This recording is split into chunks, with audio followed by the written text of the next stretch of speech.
સુરતમાં આરટીઓમાં હાલમાં two wheeler driving test માટે અરજદારોને ભારે હાલાકીનો સામનો કરવો પડી રહ્યો છે। ડ્રાઇવિંગ ટેસ્ટ માટે 40 દિવસથી વધુનું વેઇટિંગ ચાલી રહ્યું છે અને અરજદારોને સીધી 7મી જુલાઈની એપોઇન્ટમેન્ટ મળતી થઈ છે।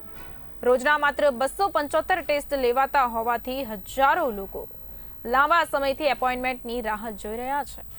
હાલમાં વેકેશન ચાલી રહ્યું હોવાથી વિદ્યાર્થીઓની સંખ્યામાં વધારો થયો છે, જે લર્નિંગ લાયસન્સ મેળવવા માટે અરજી કરી રહ્યા છે।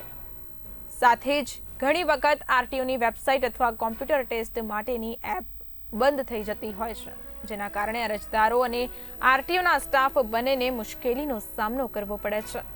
અરજદારો તરફથી માંગ ઉઠી છે કે ડ્રાઇવિંગ ટ્રેકનો સમય વધુ કરવામાં આવે અને રોજની ટેસ્ટની સંખ્યા વધારી દેવી જોઈએ, જેથી લોકોને ઝડપી સેવા મળી શકે। હાલમાં હાલત એવી છે કે ઘણા છોકરાઓને હાલાકી પડે છે। 40 દિવસનું ટુ વ્હીલરમાં વેઇટિંગ આવી રહેલું છે। જો કે સરકારશ્રી એમને 6 મહિનાનું કાચું લાયસન્સ આપે જ છે, પણ મહિના પછી પહેલી ટ્રાય અપાય એટલે આમ જોવા જઈએ તો 3 થી 4 ટ્રાય તો મિનિમમ અપાઈ શકાય 40 દિવસનું વેઇટિંગ હોય તો પણ જે લોકોને ભણવાનો ઇસ્યુ જે બધું આવે છે એના કારણે ભારણ વધી રહેલું છે। અહીંયા વેકેશન ટાઈમ ચાલે છે એટલે છોકરાઓ પણ લાયસન્સ કઢાવવા આવે છે, સ્કૂલના છોકરાઓ। હવે એ સદુપરાંત બી સર્વરના ઇસ્યુઝ પણ આવી રહેલા છે।